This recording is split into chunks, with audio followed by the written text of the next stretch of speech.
arco longitudinal del pie. El pie equino asemeja a un pie que está como en marcha de puntillas. El pie equinovaro pues es un conjunto de muchas deformidades que les voy a hablar más adelante. Y el pie talo parece ser un pie que pues está en marcha de talones, ¿no? Abajo les puse un poco acerca de los huesos del pie, pero los más importantes para las patologías a ver son que recuerden las falanges, los metatarsianos, el astrágalo, el calcáneo y el escafoides, básicamente, como breve recordatorio. Así que la siguiente, por favor.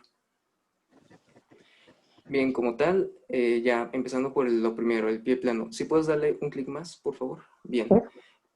El pie plano, como tal, en la definición que nos da la guía de práctica clínica, es la deformación en el cual el arco plantar interno ha disminuido en su altura o bien ha desaparecido.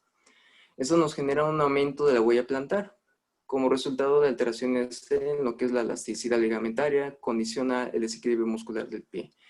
Del latín proviene del pes planus, que pes es pie, planus pues es el adjetivo de plano. Realmente de ahí viene es su origen como tal etimológico. Y la siguiente, por favor. En cuestión de estadísticas y epidemiología, pues realmente es una entidad, ¿no?, que tiene mayor dominio en lo que es la edad de 12 a 6 años. Tiene mucha variación, disminuye en un 3 al 27.6% en lo que es la edad escolar, es decir, como van pasando los años, estos datos van en decaimiento. En cuestión de sexo, pues es más frecuente en niños, tienen un porcentaje mayor en cuestión del pie plano flexible en las niñas. Ahí les puse los porcentajes y la razón es más o menos aproximadamente de 3 a 1, 2 a 1, dependiendo la literatura. El pie plano patológico es muy poco frecuente, es del 1%. El que más vamos a estar hablando es el pie plano flexible. Va a ser el más común en el 90-95% de los casos. Y un 15% en el caso de los adultos, si se presenta un pie plano flexible, más bien es que está asociado con hiperlaxitud generalizada, que más adelante les voy a hablar como tal. Del lado derecho les puse como unas citas de 3 diferentes bibliografías, de 3 diferentes países, de 3 diferentes años, pero lo que quiero que se queden con eso es de que vean que todos esos autores coinciden en que es una entidad, es una patología o como tal, o es un motivo de consulta frecuente en pediatría, que no precisa más que un tratamiento, pues, o bueno, que no necesitan tratamiento, que no es necesariamente patológico y que en muchos casos, pues, el tratamiento es meramente innecesario. Así que la siguiente, por favor. Lo que les comentaba, tenemos estas dos variantes como tal del pie plano, tenemos el flexible y el rígido.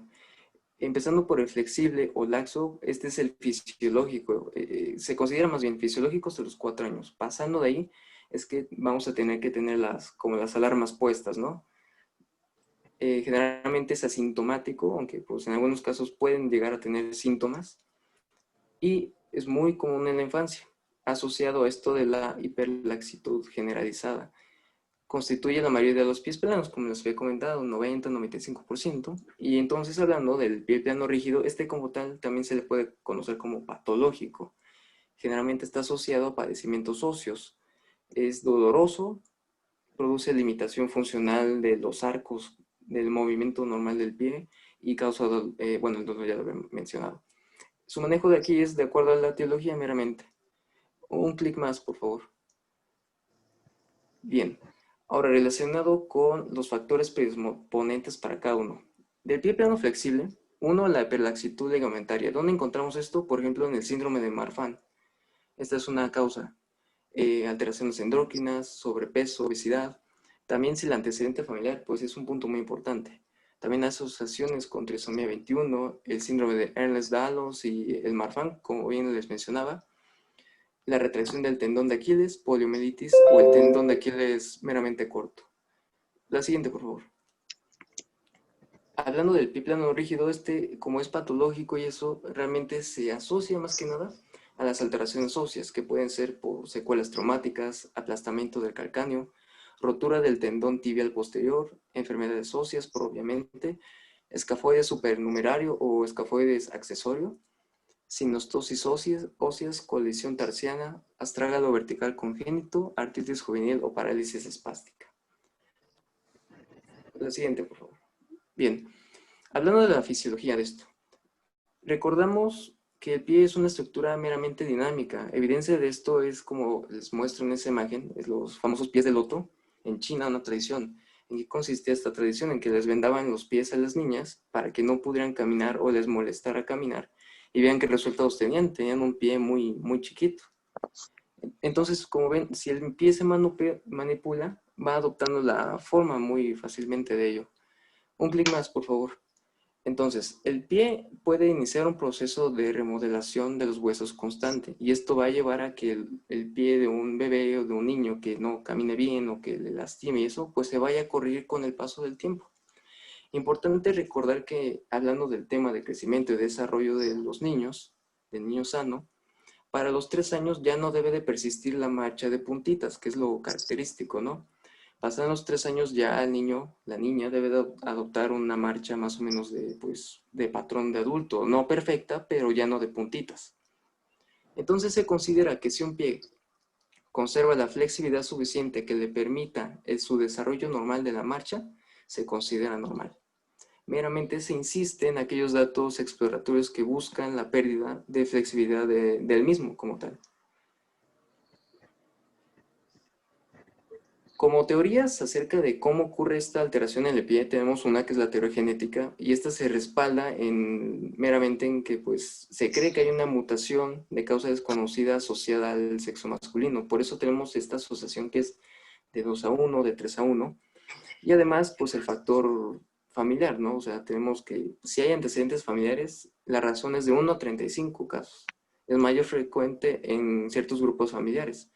En cambio, si no hay antecedente familiar, vean, es de casi de 1 de por 1000. Entonces, sí, sí es un número bastante reducido en esos casos.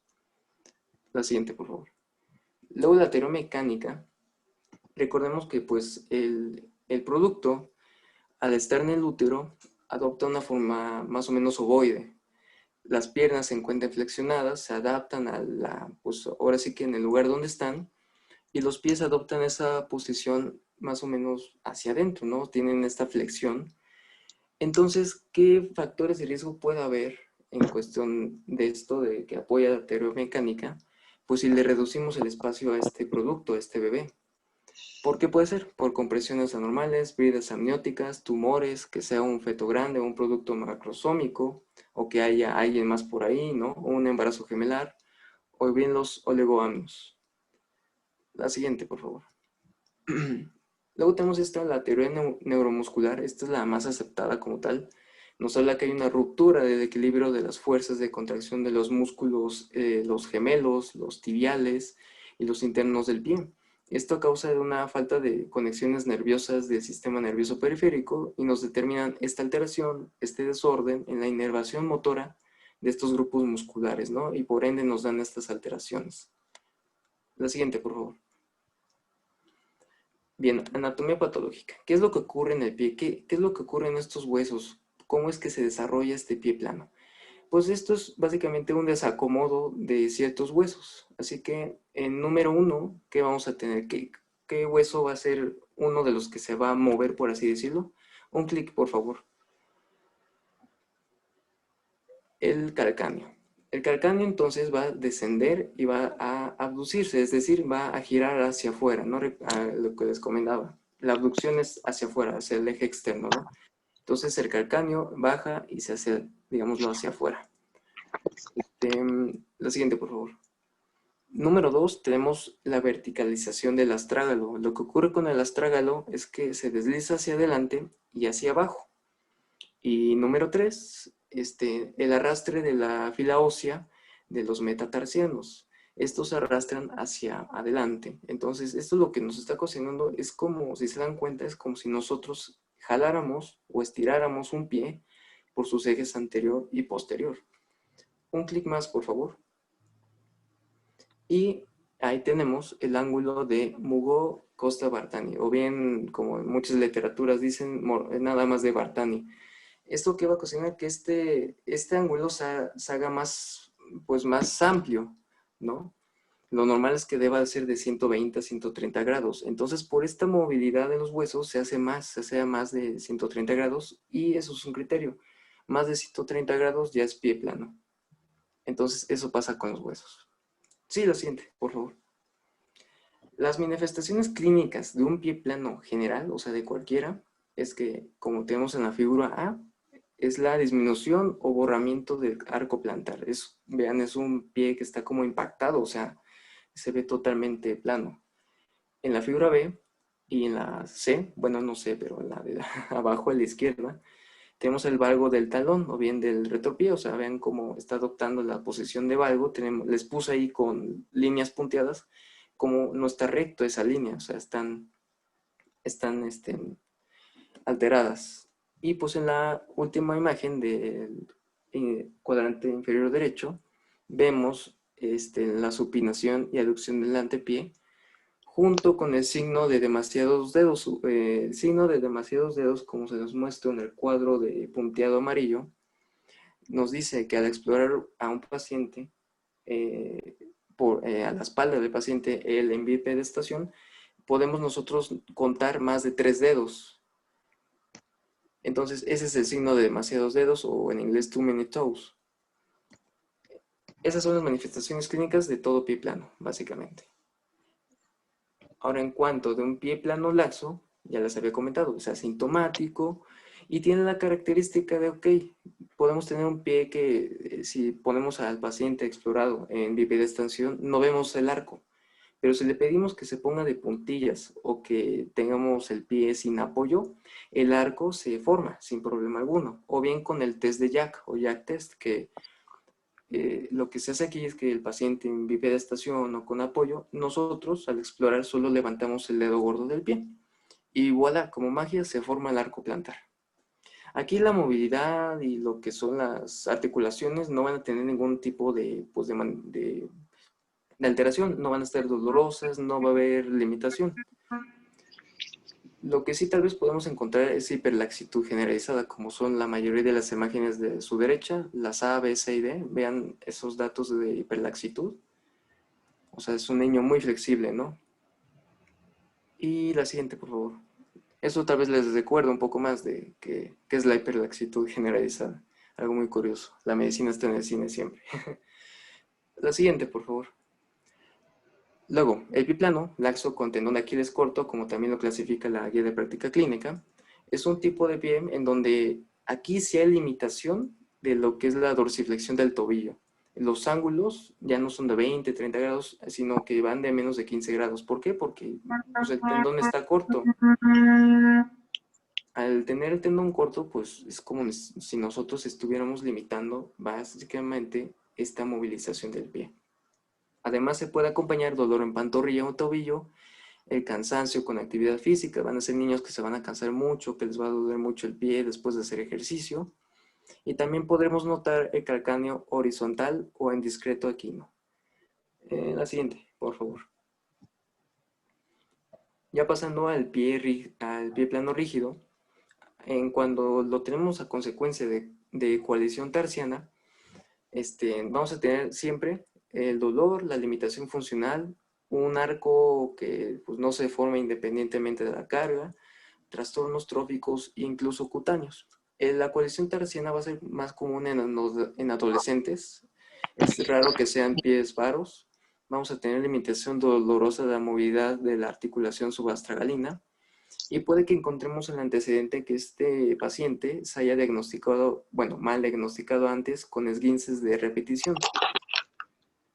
Entonces, en la figura de la izquierda, abajo, incluso podemos ver cómo no hay una adecuada pues, separación de los huesos. Se ven incluso como juntos el astrágalo y el calcáneo, se ven como fusionados un poco.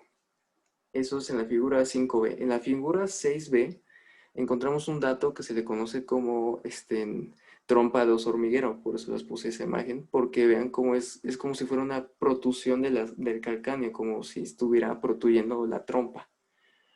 Y pues también les puse por ahí unos cortes, un corte coronal a nivel del retropié, y pues se ve básicamente lo mismo que se ve en la imagen 5B.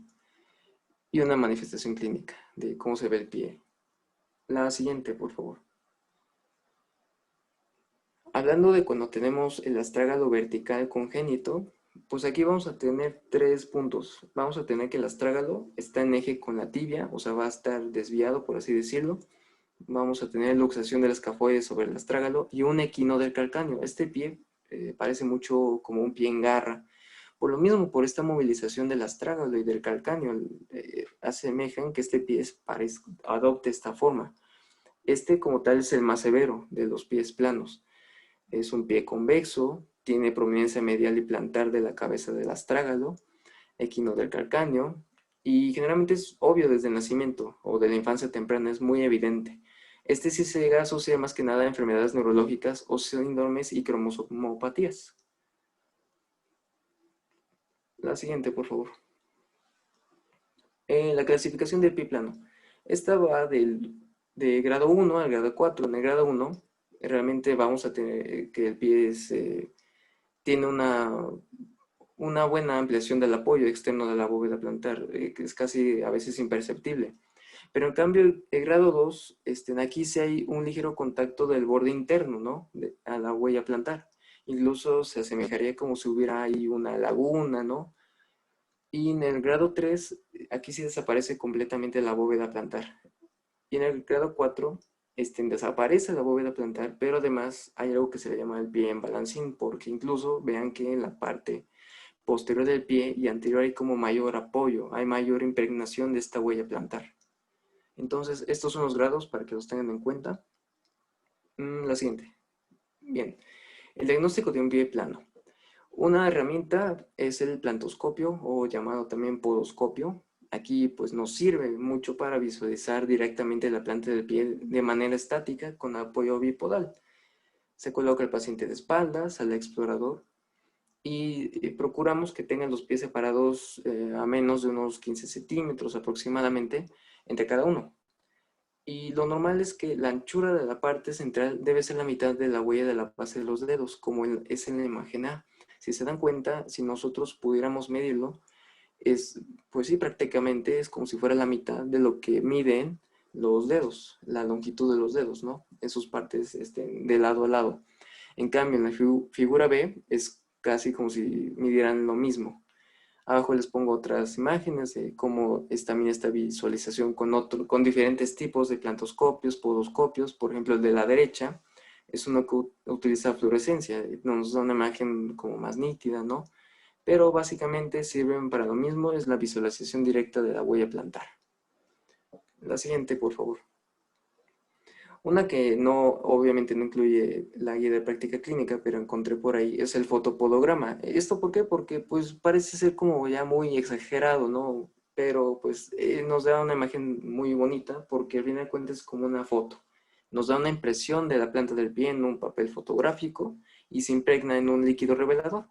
Y una máquina pues hace unos cálculos y determina qué tanto está apoyando o qué tanta presión se está ejerciendo en cada pie, por ejemplo. En estos casos, lo grave sería cuando toda la planta del pie y los bordes se marcan con alta intensidad. En este caso, el de la imagen pues no está tan marcado. La siguiente. La radiografía, rayos X, pues se toma con un paciente. Tiene o bueno, cuando tengamos la duda diagnóstica, cuando sea un pie plano rígido o doloroso, y se hacen proyecciones dorsoplantar y lateral con apoyo de ambos pies. Generalmente un pie plano flexible no requiere la valoración radiológica, solamente en estos casos que les mencioné. Y aquí nos ayuda para ver lo que es el ángulo de Bartani, ¿no? Ya les había comentado, 120, 130 es normal, más de 130 ya es un pie plano. La siguiente, por favor. La referencia al ortopedista, realmente, como lo menciona la guía de práctica clínica, es si encontramos estas asociaciones que también les mencioné al inicio, básicamente. Las asociaciones con las trisomías, síndromes, con las deformidades óseas, pero en otras literaturas, un clic más, por favor, encontré lo siguiente. También se considera que se puede enviar al ortopedista cuando el paciente no camina a más de los 15 meses de edad. Recordemos que ya tienen una marcha propia, a veces independiente ya a los 12 meses, cuando haya calambres nocturnos, cuando notemos que un pie es diferente en forma y tamaño al otro, anormalidades evidentes en la marcha y dolor frecuente y cansancio precoz también. La siguiente, por favor. Ahora, algo muy controversial, el tratamiento del pie plano. Aunque se ha visto que el tratamiento correctivo no ofrece ningún beneficio real, pues básicamente ayuda a calmar a los padres, ¿no? Porque los padres siempre tienen esa de que, ay, es que mi niño tiene el pie plano, lo tengo que mandar al doctor, le tengo que poner, lo tengo que hacer caminar descalzo y cosas así, ¿no? Pero la realidad es que no existe una evidencia real que diga que hay una diferencia entre los grupos que han recibido tratamiento y los que no. De hecho, hay estudios comparativos durante 3 años donde se ha visto que niños tratados comparados con los no tratados tienen los mismos resultados. Además, el uso de zapatos ortopédicos no produce un desarrollo mejor al que se realiza en forma natural. Además que pues, puede ser costosos, innecesarios, incómodos, son inefectivos y puede afectar la autoestima de los niños. Así que lo mejor en los pies planos, siempre y cuando sean los flexibles, los fisiológicos, lo mejor que podemos hacer es aconsejar a los padres y decirles que no existe evidencia con calidad que demuestre beneficio o corrección del pie plano flexible. ¿Ok? La siguiente. Así que, como les había dicho, o sea, 95% de los casos no precisan un tratamiento como tal. Recordar siempre que hasta los 4 o 5 años se considera fisiológico, no requieren tratamiento, pero se pueden dar ciertas recomendaciones, como el control del peso de los niños, algunos ejercicios sencillos como que caminen de vez en cuando de puntillas, de talones, que recojan cosas con los dedos, que arrastren toallas con los dedos, que caminen por terrenos naturales como arena o césped. Eso es muy curioso porque en algunos estudios se ha encontrado que niños que habitan en zonas rurales, que llegan a caminar descalzos sobre arena, sobre bosques, sobre piedras, tienen menores índices de pie plano. Además, aconsejar el uso de calzado adecuado que mantenga bien fijo el talón. Por eso la mayoría de los zapatos de niños, como ven, son como botitas. Y además que les permite una libre movilización de las articulaciones y una suela flexible. El uso de plantillas, limitación de actividades y AINES, pues está en duda, dependiendo, incluso ya, pues en esos casos, pueden irse sospechando si es un pie plano rígido, como tal. La siguiente, por favor. Ahora cuando hablamos de un pie plano que tiene otras alteraciones como estas, cuando tenemos el tendón de Aquiles corto, se recomienda que haya fisioterapia y ejercicios de estiramiento. Ya si con eso no responde, pues entonces sí se puede recurrir a la cirugía de elongación del tendón de Aquiles. Luego, la coalición tarsiana, para ellos, aquellos que presenten síntomas, pues se puede dar por un tiempo soportes para arco, AINES, inmovilización con férulas o yesos, y con eso 1/3 del total de esos pacientes responden. Ya en caso de que no, pues entonces sí manejo quirúrgico. Con el astrágalo vertical, últimamente ha sido reportado varios casos que han tenido resultados muy buenos, o bueno, buenos, con la técnica de manipulación e inmovilización con yesos seriados, algo muy similar a lo que vamos a ver más adelante del tratamiento del pie bot. Y entonces recordar que siempre que haya dolor persistente y abatimiento severo del arco longitudinal, y ya se ha tratado por las otras terapias, pues sí, entonces la cirugía va de camino. ¿Cuáles son la osteotomía o el uso de grapas o espaciadores subastralinos para pues tratar de elevar este arco y que estas sintomatologías desaparezcan? La siguiente, por favor. Entonces, pasando a este otro tipo de pie, tenemos el pie equino. El pie equino, por definición, nos dicen que es una deformidad caracterizada por la flexión plantar. Esto generalmente por un tendón de Aquiles corto o contractura bien del músculo de tríceps. Esta es la causa de que adopte el pie esta forma de flexión. También se caracteriza porque los pacientes marchen de puntillas. Y importante mencionar que el pie equino pues, no suele constituir una entidad aislada, sino que más bien se acompaña de otras, como el pie equinovaro y el pie equinovalgo o el pie equino causado por trastornos neuromusculares. Así que por eso pasamos ahora al pie bot. El pie bot, o bien también llamado pie equinovaro, talipes equinovarus o pie en sambo, es el término que se emplea para escribir una serie de deformidades evidentes desde el nacimiento. Entonces, ¿qué vamos a tener? Uno, como les muestro en letras verdes y en la flecha verde, es que el borde interno del pie se va a acercar tocando la cara interna del tobillo, es decir, es como si el borde interno del pie quisiera tocar el malleolo interno, ¿no? Además, el calcáneo está retraído en sentido proximal, es decir, el talón, como se ve en letras azules y en la flecha azul, se eleva hacia arriba. Y la planta del pie, ubicado en las líneas punteadas, mira hacia la línea media, ¿no? Es como si quisiera aplaudir con el otro pie, ¿no? Entonces, el pivot es una deformidad que tiene 4 componentes, o abreviado PEVAC. La P de pie, la E de equino, la V de varo, la A de adductus y la C de cabo o congénito. Este es el pivot, esta alteración constituida por estas 4 deformidades. La siguiente, por favor. En cuestión de estadísticas y epidemiología, de acuerdo con lo que se reporta en la guía de práctica clínica, que ya tiene sus años, pero pues es vigente, nos dice que, por ejemplo, en Suecia hay un predominio masculino y al sur de la región. No somos Suecia, pero realmente igual, el predominio aquí es masculino. En España es una frecuencia de 2 por cada 1000 nacidos vivos, que en comparado con México, aquí la frecuencia es de 1 por cada 1000 nacidos vivos. Además, antes se creía que una causa de esta deformidad era la infección por enterovirus, por la madre. Pero ya desde el año 2006, y como se reporta en la guía de práctica clínica, se descarta esta asociación. Entonces, nada más para tenerlo claro. La siguiente, por favor.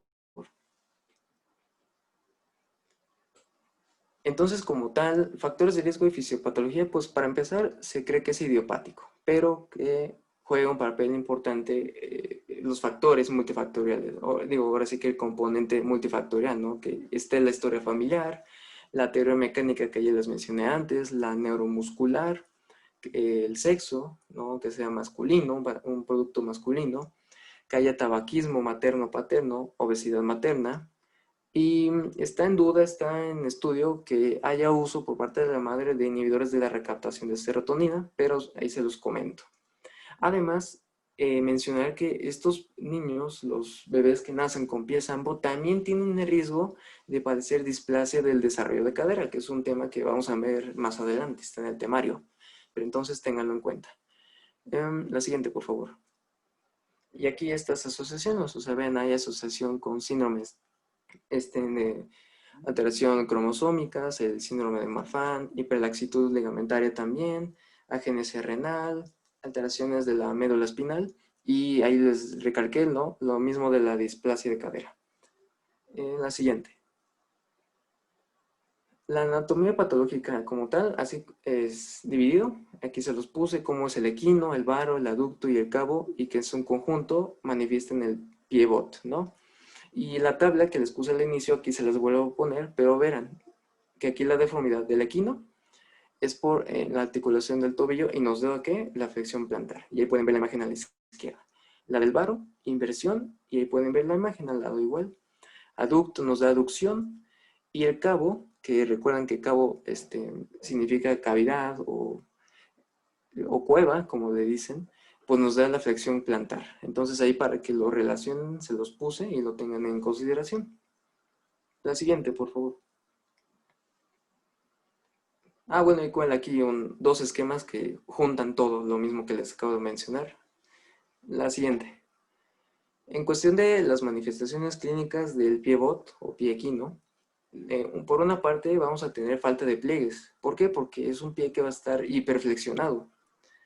Antes de que Entonces, continúes, sí. no vi en qué momento cambiaste a pie equino. Para empezar, te seguiste como hilo de media. Vamos a aclarar esto porque de hecho es un tema muy sencillo el siguiente, el que estás abordando ahorita, pero lo más importante es el tema del pie plano. O sea, ya lo comentaste, o sea, es el diagnosticar o el encontrar a un niño con pie plano, pues es, como ya tú lo dijiste, eso representa una angustia para los padres. nosotros los pediatras o todos los médicos que tenemos contacto con niños, porque a ustedes les va a tocar tanto en el internado, en el servicio, en su práctica de médicos generales, los que vayan a ser ortopedistas, los que vayan a ser pediatras o pediatras ortopedistas, todos vamos a estar involucrados en la atención de un niño.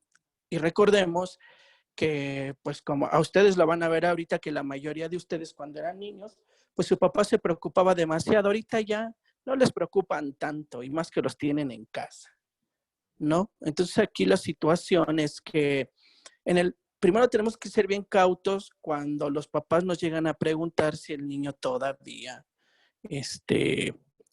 tiene riesgo de tener pie plano, ¿no? Yo les apuesto que la mayoría de ustedes o alguno de ustedes tiene algún grado de pie plano sin que haya sido diagnosticado. Y se los digo por experiencia propia porque hasta que yo entré al internado y tuve un problema de una contractura muscular en la espalda, me hicieron el diagnóstico.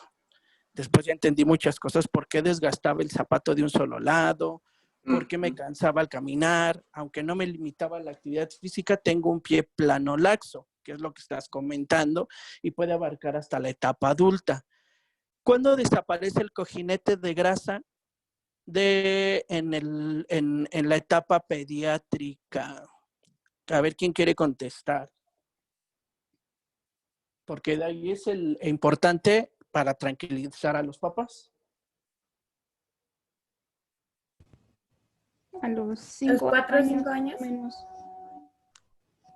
¿Cómo que menos o más? ¿Cómo no? No. No, porque eso es bien, o sea, eso es bien, es una de las situaciones las cuales debemos de aterrizar en este momento, ¿no? Porque una cosa es el pie plano y otra cosa es el cojinete que tiene el niño de grasita y que por eso se le ve el pie de tamalito. ¿Sí o no han visto a sus hermanos, sobrinos o a los niños cuando acaban de nacer en los hospitales que hayan rotado? ¿Cuándo Sí, claro. desaparecen?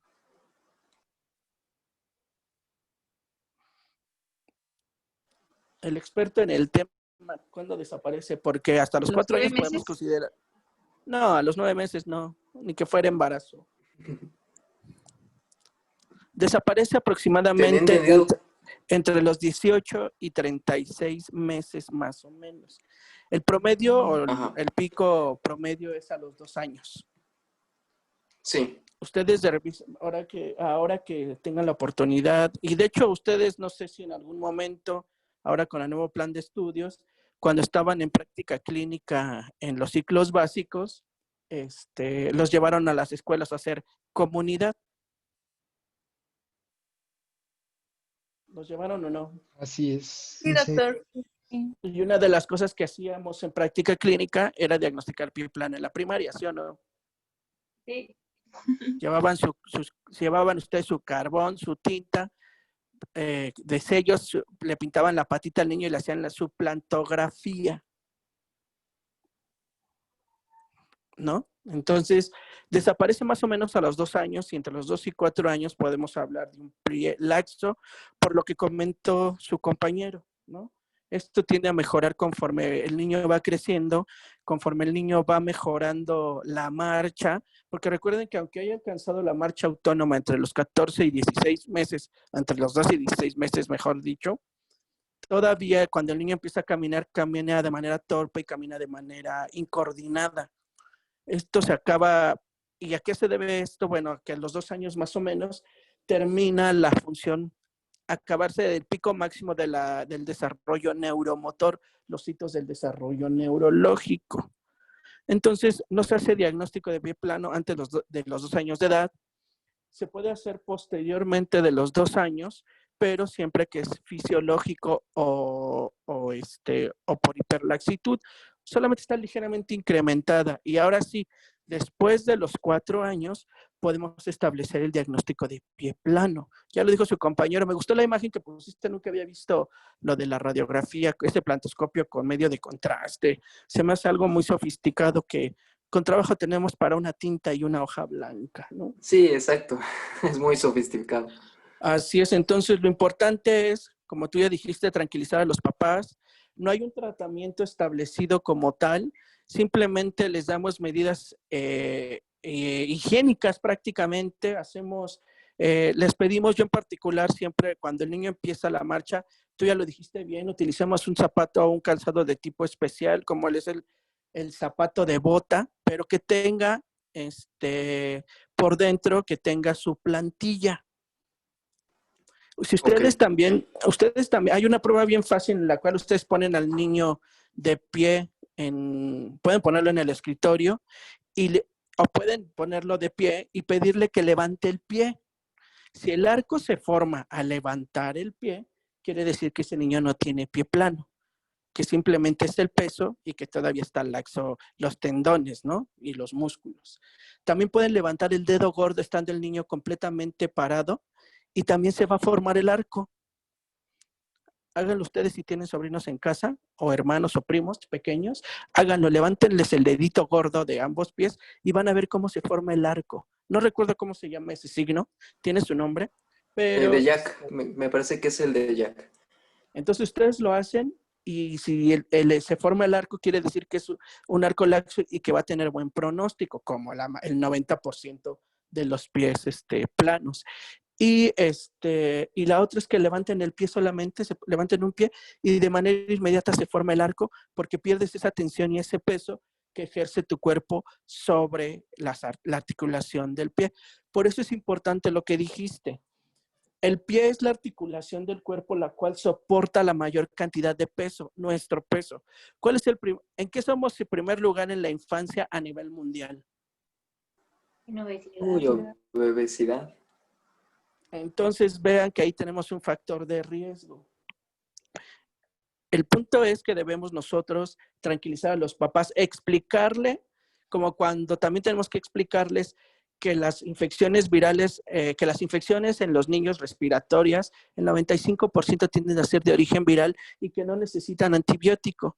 Y que pues ustedes ya vieron y les va a tocar a alguno de ustedes cuando pues sientan el frío de la calle, que hayan terminado la carrera y si no se llegan a quedar en el examen nacional de residencias, pues van a tener que trabajar ahora sí.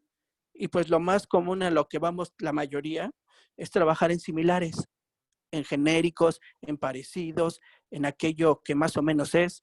Todas esas farmacias anexas a consultorios anexos a farmacias les van a ofrecer esto y van a tener que dar ceftriaxona para una infección viral.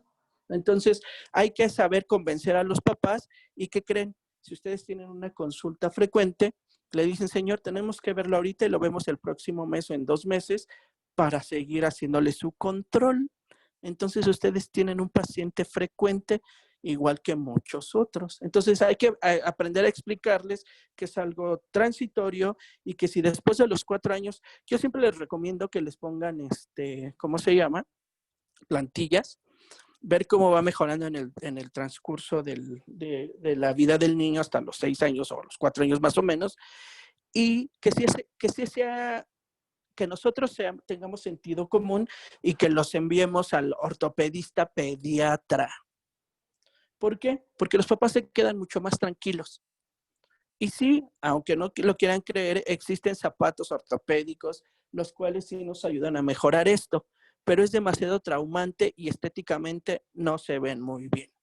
Entonces se pide su radiografía, se hace la plantoscopía, nosotros hacemos el diagnóstico del grado del pie que tenga, porque a lo mejor, ¿qué creen? Puede haber una enfermedad, como ya lo dijo su compañero, la cual no haya sido diagnosticado.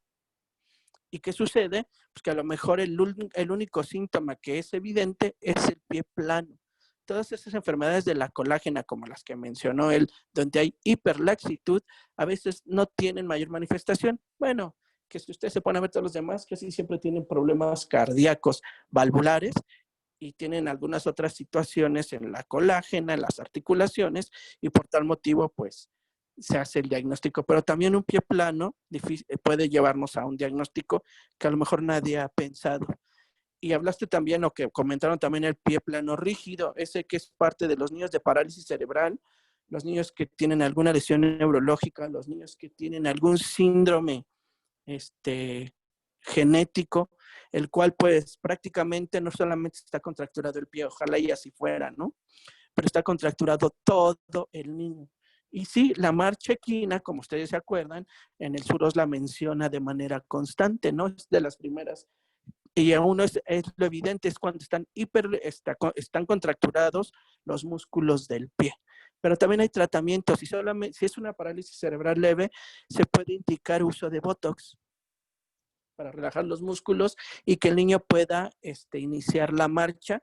Pero lo único malo es que, pues, como en el tratamiento estético y cosmético, en el cual se utiliza ahorita el Botox, la toxina botulínica, se debe estar aplicando en un promedio más o menos entre cada 4 y 5 meses. Y si no funciona o es demasiada la contractura, pues ahí sí tendrá que verlo el ortopedista pediatra y realizar un plan quirúrgico el cual le tenga que ayudar al niño. Muy bien. Ajá. Ok, Termina esto doctor. ya, te vas a tener que ir rápido porque tengo consulta, ya son las 5 de la tarde. No Así se que, preocupe, ya estamos terminando. perfecto. Entonces te dejo que termines y ahorita rápido, al final, algunas preguntas y dudas rapidísimo. Claro que sí, doctor. Te dejo. Entonces, bien, gracias. Entonces, bien, lo que les mencionaba, el pie quino, digo, aquí el quinovaro, pues sí, está como hiperflexionado. Entonces, por eso, como se ve mejor en la imagen de la derecha, o sea, no hay pliegues en el pie, básicamente. Lo que es en el dorso, en la parte, en el borde medial. La siguiente, por favor. Pero así como no hay pliegues en esa zona, además puede haber pliegues displásicos o anormales en lo que es la cara medio plantar y en el postadón, como les muestro ahí en estos dibujos y en la imagen. O sea, estos pliegues no deberían propiamente estar y estos son a consecuencia igual de que está hiperflexionado este pie. La siguiente, por favor. La clasificación clínica pues va desde el tipo 1 hasta el 4, que es el teratológico, que es el más grave. El tipo 1 pues tiene la ausencia de pliegues, conserva los pliegues de flexión y se corrige en su totalidad clínicamente, no requiere cirugía. El tipo 2 también tiene pliegues displásicos, pero son leves, pero se llegan a corregir, aunque pueden llegar a requerir en un 85% de los casos la cirugía y sus resultados son satisfactorios. El tipo 3 tiene pliegues, pero severos. La deformidad muestra articulación resistente o dura, no se llega a corregir clínicamente y siempre requieren de una cirugía. Además, tienen 35% de recurrencia, por lo tanto son difíciles de tratar. Y ya como supondrán, pues el grado 4 tiene todo lo demás de una manera más severa, clínicamente severa, y es muy difícil de corregir incluso con la cirugía. La siguiente, por favor. Además tenemos otras clasificaciones como la de Di Meglio, que aquí básicamente lo que hace es que dependiendo de los arcos de movilidad, de los ángulos del pie, de los diversos ejes, le asigna un grado, una puntuación, y en cambio a eso les da un tipo, en benigno, moderado, severo o muy severo, y dependiendo de eso también tienen un pronóstico, si es reductible, en qué porcentaje, y pues su pronóstico, ¿no? Por ejemplo, en esta referencia, pues mencionaba que los más comunes eran los moderados. Pero la siguiente, por favor. Por ejemplo, esta otra literatura, que bueno, este es otro esquema igual de lo mismo, solamente representado diferentemente. Un clic más, por favor. Y por ejemplo, y desapareció. Ahí está. Entonces, por ejemplo, en este caso nos habla que esta literatura es como si estuviera pegado, ¿no? Como si los más frecuentes fueran tanto el severo como el moderado, así que para que lo tengan en consideración y sepan que pues la probabilidad va como en las mitades, ¿no? Es como de 50-50. La siguiente, por favor. En cuestión de radiografía, como lo menciona la guía de práctica clínica, es la primera valoración diagnóstica. Se realiza, estas imágenes de radiografía no son como tal como lo dice la guía de práctica clínica, porque dice que deben de ser corregidas. Estas como tal me gustaron ponerlas porque se ve cómo está la deformidad de este pie, pero las radiografías deben de ser con corrección. ¿Cómo? Colocando al paciente en una plantilla de acrílico o sobre un marco de madera y se toman, ¿no?, las muestras. Los hallazgos que encontramos son las alteraciones en los ángulos, el talo calcáneo, el talo, del primer metatarsiano con el taldón. Vamos a tener alteraciones en donde van a tener más amplitud. Aunque encontré que la literatura extranjera realmente no recomienda el uso de la radiografía porque es como bastante evidente. pero pues se los pongo porque así la maneja la guía de práctica clínica. La siguiente, por favor. Entonces aquí está ya corregido cómo está. Entonces vemos los ejes. Lo normal es que estos ejes de los huesos tengan una convergencia, pero en un pie plano equino, digo equino bot, pues están estos ejes en divergencia, ¿no? No se unen en ningún punto. La siguiente, por favor. Además, el ultrasonido a veces se puede llegar a diagnosticar este tipo de pies Sambo a partir de las 12 semanas de gestación. Si pasamos hacia lo que es el tercer trimestre, las probabilidades de falsos positivos aumentan. Y si obviamente si lo hacemos antes, no, pues no se va a hallar. Aunque, importante mencionar que del 10 al 20% de los diagnósticos prenatales de un pie equinovaro resultan a lo largo en un pie normal, que no va a requerir nunca tratamiento ni nada. Entonces ahí les dejo unas imágenes de cómo se ve. Arriba pues un ultrasonido convencional, abajo un ultrasonido 3D y pues se ve, ¿no? Cómo están los pies posicionados. Además el ultrasonido nos ayuda para monitorizar el tratamiento como tal. La siguiente, del cual les voy a hablar. Entonces, el conservador, el tratamiento conservador es el método de Ponseti. ¿Qué es el método de Ponseti? Es una serie de manipulaciones e inmovilizaciones del yeso. Estos son yesos semanales por 5 a 8 semanas durante 3 meses aproximadamente. Es decir, que más o menos requerirán de únicamente 5 yesos en la mayoría de los casos. Un clic más, por favor. Al terminar con los yesos se finaliza con una tenotomía percutánea del tendón de Aquiles y con la utilización de una férula de Dennis Brown, que les voy a hablar más adelante. Entonces, el método de Ponseti, lo ideal es que se debe iniciar lo antes posible y llega a ser efectivo hasta los 2 años, aunque entre mayor edad, menor efectividad. Otra especificación, el último yeso se mantiene por 3 semanas y se continúa con férula nocturna hasta 5 años. El método de Ponseti evita la cirugía en un 95% de los casos, además que reduce los costos, el tiempo y los insumos. La siguiente, por favor. Estas son las férulas de Dennis Brown y su uso va a ser durante el día y la noche por los 3 primeros meses después de que se quita el último yeso, ¿ok? Después, se va a usar únicamente durante la noche por 30 meses después o hasta cumplir 5 años de edad, lo que ocurra primero. Entonces, el pie se va a considerar corregido cuando los ángulos se acerquen a los parámetros normales. Un clic más, por favor. Y bueno, los ángulos normales son esos los que les puse ahí, básicamente, para que los tengan. La siguiente, por favor. Y ya lo último. El tratamiento quirúrgico es por medio de la técnica de Simons, o Simons más bien. Hay más técnicas, pero esta es como la que mejor evidencia tiene y la que más respalda la guía de práctica clínica y otras literaturas.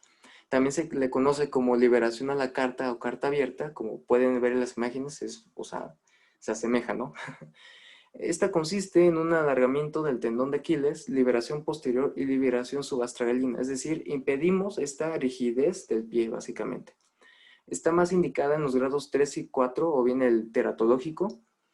Se reportan buenos resultados en el 60-85% de los casos. Y está indicada en los casos de que haya falla del tratamiento conservador, es decir, de Ponseti, después de un año de vida.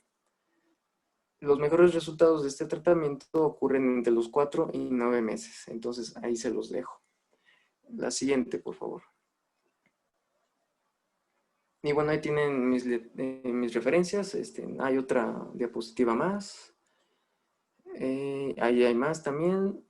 Una más, por favor. Y pues nada más es martes 13 del 2020, nada más para que lo tengan en consideración. Un poco de risas, no están de más. Y ya nada más, por último, queda una diapositiva. Así que, pues muchas gracias, cuídense mucho y mucho éxito. Así que ya le cedo la palabra al doctor, o si ya hay que terminar por la Hoy sí, consulta, no hay problema. ya tenemos que terminar. Bueno, si se dan cuenta, el pie equino, o el pie bot, perdón, pues es un problema severo. Por fortuna son los menos. Y la mayoría de las veces cuando lo encontramos es por mala posición del feto y casi siempre la encontramos en productos múltiples. Es posicional, con férulas rápidamente regresa a su estado normal sin que se tenga que hacer ninguna intervención. Ya si hay algún problema neurológico severo, ahí sí se tiene que resolver con técnica quirúrgica. Y créame que son muy cruentas, muy dolorosas y es de mucho tiempo de vigilancia, ¿no? Se tiene que hacer en etapas tempranas, preferentemente antes de que el niño inicie la marcha, porque es una cirugía tan tras otra y un cambio de bota de yeso tras otra. Sí mejoran, pero de verdad no quedan bien al 100%. Lo importante de todo esto que acabamos de ver es hacer un diagnóstico temprano, oportuno y enviarlo. Si no somos expertos en el tema, pues no tratar de resolverlo nosotros, porque no le vamos a ayudar prácticamente en nada, ¿no? Lo que tenemos que hacer es tener sentido común, ser congruentes y enviarlos al especialista, ya sea a un ortopedista general o a un ortopedista pediatra. ¿Alguna pregunta, alguna duda con respecto al tema? Porque sí, ya están aquí mis pacientes. No, doctor, lo explicó bastante bien y el recuerdo anatómico estuvo bastante padre. Así es. Una felicitación para su compañero, también para ustedes. Sabemos que seguimos trabajando de una manera no convencional, pero así las dictan las medidas de seguridad que ya vimos del COVID también en algún momento. Y pues esperemos que todo esto el próximo año pues pueda mejorar, que yo no veo para cuándo. Entonces, me despido de ustedes, si no hay preguntas, y nos vemos aquí, nos escuchamos nuevamente y vemos el próximo viernes para continuar lo de displasia de cadera, que va muy asociado con este tipo de enfermedades del sistema musculoesquelético. Sí, claro que Sí, sí, doctor. doctor. Gracias. Que tengan buena Hasta luego tarde a todos. todos. Gracias, doctor. Gracias, doctor, igualmente. Buenas tardes a todos. Gracias, Gus.